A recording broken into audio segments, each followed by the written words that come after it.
When it comes to Evangeline, she plays her violin before the game. All right, you sing a song for Stand By Me. I feel like I'm watching Toy Story for the next 3 minutes. Freaking sitting there, yada yada yada yada yada yada. We are at the Palace Hotel in South Melbourne with fans from either side of the Big Blue in this episode of One on One, thanks to Arrow Sport. The Cove is a better active supporter group than the Northern Terrace. 3, 2, 1. All right. TIFOs, you got us beat by a mile. We don't do TIFOs. It's pretty simple. When we do some sort of display, it's, in all honesty, not great. Numbers, I think generally we're better, but I also think it's very even. But I also think if you're looking at the history of it all, I still think the North Terrace has everyone beat. I still think everyone even says it, that the North Terrace is generally at the top of everyone's list. Unless you're a Sydney FC fan or a Western Sydney fan, they'll always put the Cove of the RBB there. And obviously, we'll always put us there. But I think you ask a Perth fan, an Adelaide fan, maybe not Adelaide, but Brisbane, they'll put the North Terrace on top over the Cove, I feel. Because I also think we travel more than anyone else. I think we've travelled to Western Sydney, Brisbane, Sydney, Wellington. We've gone everywhere. I'm not saying the Cove hasn't, but I think we go with better numbers when we go away. I think on a home side, I don't think you top us. I think when it comes to the Cove, whether we're winning the league, whether we're finishing last, you get that core sort of Cove numbers that actually represent. Now, it's normal in football. People say, oh, they only rock up when you win. That's everywhere in football. But when it comes to the active support, I've seen it at men's, I've seen it at women's, and I'm not going to just make it about men's football. There's no other active support that actually shows up to a women's game outside of Sydney FC. You'll have Saturday men's game, Sunday women's game for Sydney FC. The Cove will be at both. And they will get behind it, same people, singing the songs throughout the day, bouncing throughout the whole game. You can't compare that. And I think when it comes to support of a club travelling from Adelaide to Auckland to everywhere, between you and I would go the Cove, the RBB, and then the Terrace. If I'm being honest, I'd go Terrace, Cove, RBB. Yeah, but then again, you live in a place where it only has 2 A-League teams. Of course you're going to travel more. It's like telling me that, Adelaide Ultras travel more than everyone else. Of course, because they've only got the one team in their state. So you can't, it's like you have to. I'd honestly say that that's a better reflection on us because we only have one other team in our state. We have to go interstate, whereas you've got Central Coast, Newcastle. Now, I'm not saying New South Wales isn't a big state, it is, but you've got New South Wales, Central Coast, Western Sydney, Macarthur, all in your area that you can drive to and get to. And you still go. We go away to all these places and we have to go interstate. And we still go interstate and we still go across the Tasman as well to go to New Zealand. But when it comes to support and numbers and effort, putting the TIFOs week in, week out, the drums, filling up bay to bay, whether it's a derby or whether it's against Perth Glory, they're there, they're singing. You've got a freaking someone who sits like Evangeline. Don't talk about Evangeline. Evangeline, be careful what you say about Evie. No. When it comes to Evangeline, she plays her violin before the game. All right, you sing a song for Stand By Me. I feel like I'm watching Toy Story for the next 3 minutes. Freaking sitting there, yada yada yada yada yada yada. And then what? Crickets for the next sort of 90 minutes. Come on. Crickets. Look, don't get me wrong. We are close. Take away the violin. Take away the violin. Take away the violin. What else do you remember the North Terrace for? Brother. In the last 5 years, take away the violin. What do you remember them for? Last 5 years? Yeah. Brother, the away grand final to Central Coast. Yeah. We nearly took half of that area, like half of that stand. It's the Central Coast. Yeah, it's interstate for us. I understand that, but it's also the Central Coast. You've got more fans in your active than they potentially do as a whole at the moment. Yeah, so what I'm trying to say, a testament you're not to answering, you're deflecting my question. Take away the violin. What's so special about going to a Melbourne Victory game? Brother, when I went to Sydney, you guys were blasting Cove chants in the speakers to make it louder. That's ridiculous. I'm sorry, you cannot blast your active support chants through a speaker to make it louder. I'll tell you this as well. I've been to a Jets game where the Novocastrians were louder than what you were at that Sydney game. The Novocastrians. You know how many Novocastrians there are? About 80 or 90. Yeah. So considering your so-called 4, 5, 6, 700 active supporters at a game, It's same. Whatever active support, whatever fan you are, whatever club you support, it is special, and that is football. It doesn't matter if it's Central Coast with their 10 people and their marching band. If you're part of that club, that's what makes it I'm special. not taking it away. The argument here is, was the Cove better than the Terrace? And I said no, because I believe the And Terrace. I say yes, because from what I've seen, from a win, lose or draw, bro, we could be down 5-0. The Cove will still be bouncing. Same as us. Well, that's not what I heard when it was 3-0 last year. It was piss quiet. Mm-hmm. So, again, it goes back. We take away Evangeline. Imagine bringing Evangeline to a Sydney FC game, getting her to play, I don't know. Oh, in front of Blue- all Blue 8,000 Moon. fans. Blue Moon. We'll play Blue Moon on the violin. Now imagine what that would add to an already blasting Cove. With your all 8,000 fans at your massive stadium. That's fine, man. That's completely okay. Sydney is different to Melbourne. I'm the first to admit that Sydney is more of a footballing Melbourne is more of a footballing town than Sydney is. But Sydney fans, when I say Sydney, Australia, people don't travel. Sydney sort of supporters, when I say Sydney supporters, let's clarify this. People that live in Sydney that watch sport will watch it from their couch. And that's all thanks to the NRL. I'll be completely honest with you. Melbourne has the biggest numbers when it comes to AFL. People travel. And the AFL fans are a lot more similar to the football fans than the NRL fans are. And I've said that for a long time. Sydney FC are playing at a Leichhardt Oval, half the size of Allianz Stadium.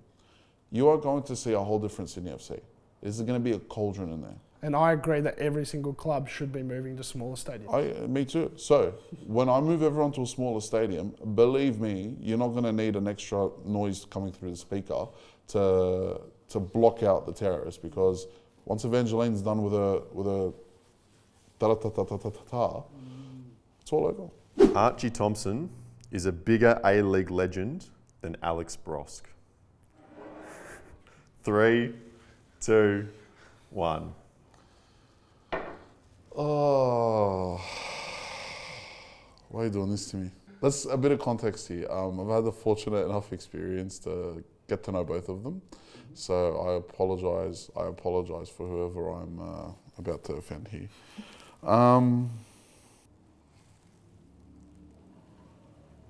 Sorry, Archie.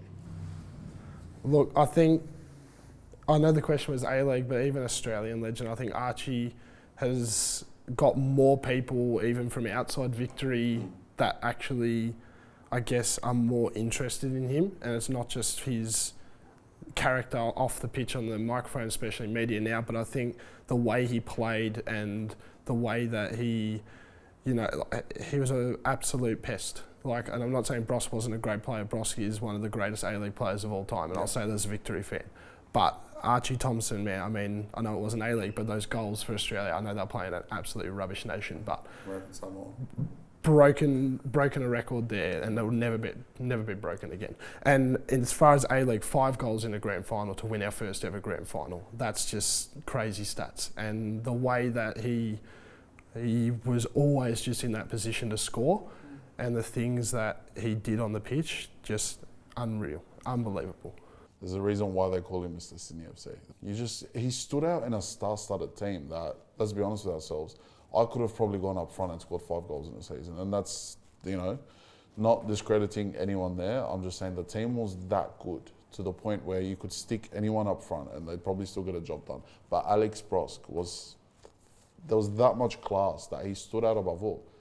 And I'll forever remember the photo. He's just won the league. He's got it sitting over his shoulder there. His beard's just like flowing in. And it's just, you can't. I love Archie, don't get me wrong. And what he done for the Socceroos, amazing.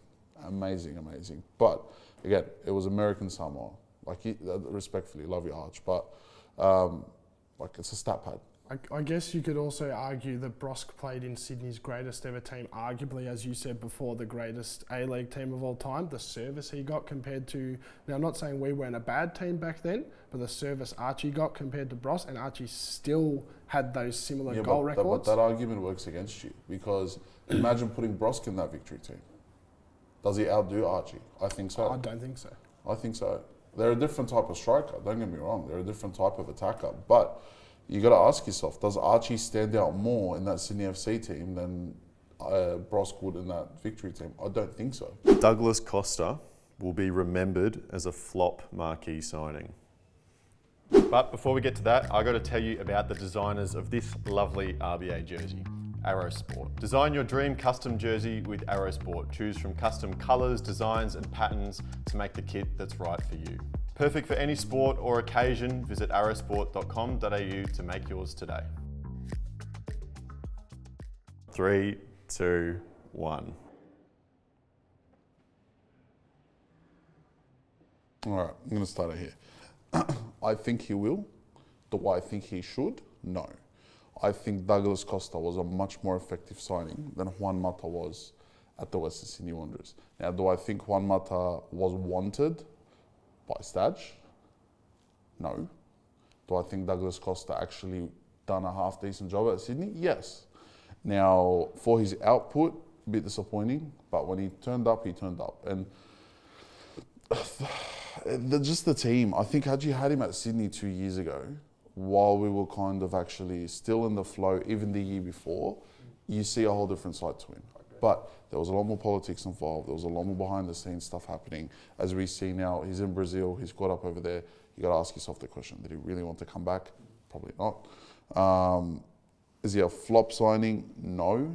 Is he underwhelming? Yes. So like you said before, if I could, I'd have it here. But I'm going to put it there just because I know how football Twitter works. And football Twitter is probably, yeah. Look, I think the way that everything wrapped up with the potential sort of legal drama stuff, a lot of people get rubbed up the wrong way with him. But I do think, as you said, when he was there, he performed. And you're asking a Victory fan if a Marquee signing flopped. Believe me, I know about it.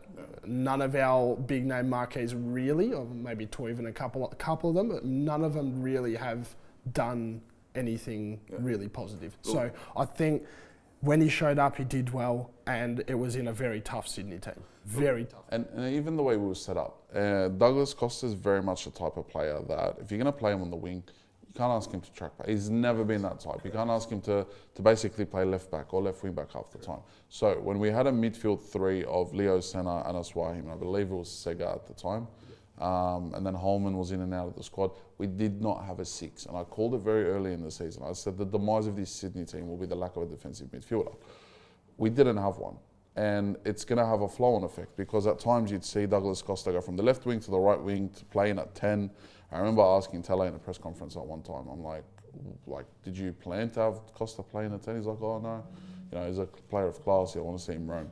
He done a lot more at Sydney, work ethic wise, work rate wise, than he did anywhere else in his career. And this bloke's played at Bayern Munich, he's played at Juventus, he's been everywhere. I think football Twitter is going to turn around and think he's a flop, and I hate the fact that we contemplate or even think about football Twitter's opinion because I think it's the most toxic place on earth, but that's a different conversation. If it were for me, I think it was a slight success because considering the other, your Nanis, your Matas, all of... That's a swear word in Victoria, Nani. You can't say that. Consider, look, if I compare him against the rest he sits here, if I compare him just based off his season and what the fans will think, I think it's there. Yeah. Fair enough. The Big Blue is the best non-derby fixture in the A-League. 3, 2, 1. What else is there? I mean, for me, and this is going to be one of the most controversial topics, I would much rather beat Sydney FC than Melbourne City. I see this game as a bigger game than the Melbourne Derby for me, and a lot of Victory fans feel the same way. And I think it's because of purely we were two original clubs. We've both been up there battling for titles, grand finals, semi-finals like 2018, and then it's the biggest game in Australia, in my opinion. Look, I've always said this. I said that Victory, the way the club is, the environment, the feel of the fans is basically Victoria's Western Sydney Wanderers. You represent the Western Melbourne, and dare I say, I'm Lebanese, like the ethnic side of Melbourne. And a lot of people that I've met that support, you know, the A-League here in Victoria are Victory fans. And, you know, they're Italian or they're Greek or they're Lebanese or whatever it is. There's a great representation here. And not that I say that Sydney FC doesn't represent that, they do. But I think the Wanderers do a good job at doing that. So you take that aside, when we do have the Big Blue, it does feel very similar to the Sydney derby because, I don't know, just the feel of it, the feel of the fans, the way, you know, the fans get about it, it's very similar to the way the Wanderers do. So that's where that hate comes from. Now, do I personally hate Victory as much as other Sydney FC fans do? Probably not. I respect the, trying to find the right word, the arrogance of Melbourne Victory because, you know, you hold yourself to a high standard. And I think as a Sydney FC fan, we do as well. So when you've got two big egos in a room, you always want to see which ego bursts first.